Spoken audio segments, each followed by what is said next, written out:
LPP sememangnya bertanggungjawab untuk mengurus peladang-peladang melalui Pertuan Peladang supaya mereka-mereka ini dapat diuruskan untuk membuat projek.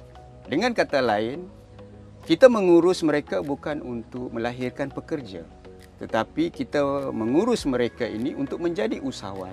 Yang kelak mereka ini akan menjadi pembangkit ekonomi, seterusnya menjamin kepada keterjaminan makanan untuk negara.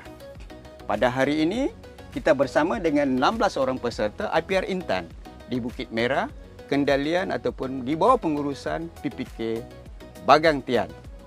Dan kita mengharapkan pendapatan mereka bukan saja RM2,000 sebulan, malah lebih. Ya? Dan alhamdulillah, sekarang ni masuk musim yang pertama, tuaian yang ke-5. Ya? Ada di antara mereka ni telah memperolehi sehingga hari ini tuaian ke-5 ataupun ada yang baru 3 petik dah dapat RM600. Oleh yang demikian, projek IPR Intan ni untuk IPR menjaga pendapatan rakyat.